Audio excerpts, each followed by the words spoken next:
So in this segment, we're going to be talking about Suella Braverman, and she's the Attorney General. She's not going to publish the legal advice she's given to the government. Now, I don't really care if she publishes it in full or not. She's saying she won't publish the full advice. But all I'm asking for is the basics of what she's making her assessment on. It looks like she's basing it on the societal damage bit of Article 16. But then again, the government is saying they want to scrap the protocol completely. So it just doesn't make sense. They're arguing that it jeopardizes the Good Friday Agreement, but having the border in the Irish Sea stops a hard border going on the island of Ireland, which is the only real other place you can put it, because Ireland's not going out of the EU single market. That's not going to happen. So the government will not publish the legal advice around scrapping the Northern Ireland Protocol, the AG Braverman has said.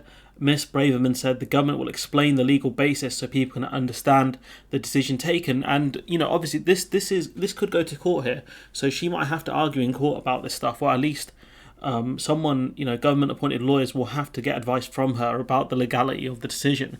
So at some point, if this does go to court, which is likely it will, this is going to have to be made public, but that it won't publish the full legal advice, and this is incredibly rare to publish the full legal advice. Says, I think what the government is doing is it will be setting out a bit more detail about the legal base. And please, these people speak, they don't make sense, so that people have a bit more of an understanding about why we think the action is lawful. Again, so far we haven't actually seen that much about what she's basing her legal opinion on, and obviously the EU can have access to top lawyers as well, who can go over this stuff and pick out why the UK are wrong. And I think that's why she hasn't published the full legal advice. The UK has threatened to tear up the protocol and suspend border checks in the Irish Sea. And again, what in the Northern Ireland Protocol, what in the withdrawal agreement lets you do that? I don't think there isn't anything that lets you do that. That's why they keep arguing Article 16. It's the only thing that allows them to make certain changes or stop certain things happening. But again, they're not even talking about that now. Liz Truss accused the bloc of refusing to expand her counterpart Sefcovic's mandate to extend the concerns voiced by political parties such as the DUP. And this current commission, their mandate was on the Northern Ireland Protocol. They would have to go back to the EU Parliament. They would have to get a fresh mandate to do all of that stuff, and that's simply not going to happen. Why would the EU cave to the UK's demands? It makes no sense. Truss pledged to table the legislation on scrapping the protocol in the coming weeks.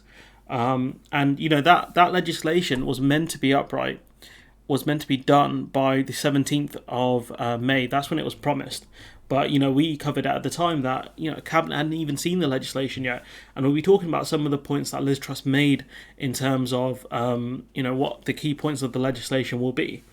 Braverman warned that the row over the protocol was putting the peace process under strain, or it could be Braverman actually. No, Truss is arguing that it is putting the peace process under strain, when realistically the only people doing that is the DUP.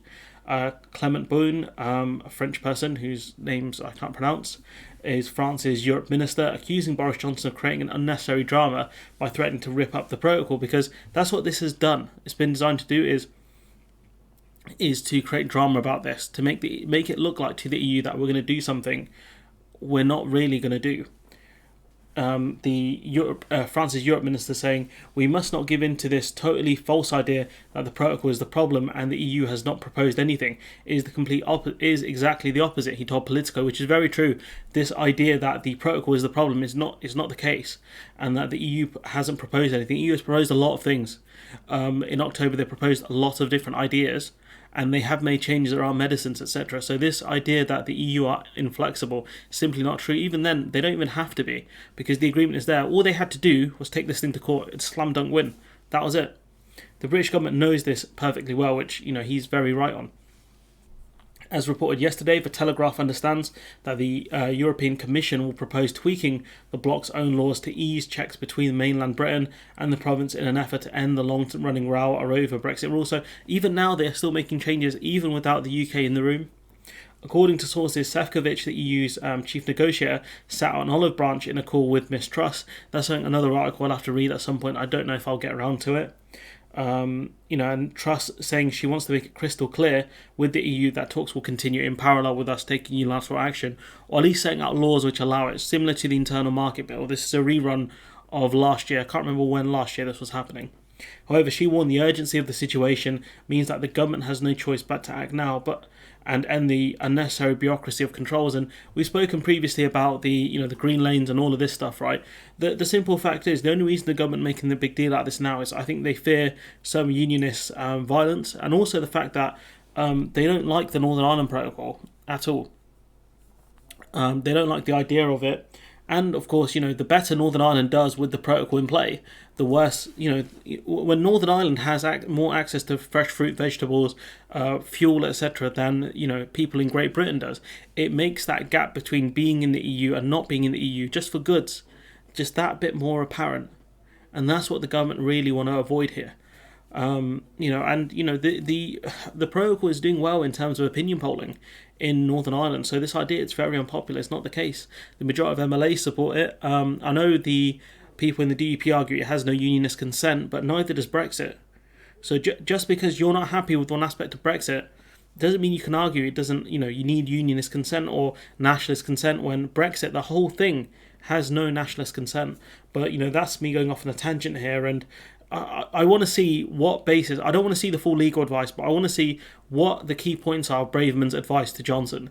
I don't know when that's going to get published unless this thing gets taken to court, and that's a whole different thing. But anyways, look, I'm going to leave it there. Let me know what you think in the comments below. Like, comment, share, subscribe. Support the channel on Patreon if you can, and hopefully I'll see you in the next one.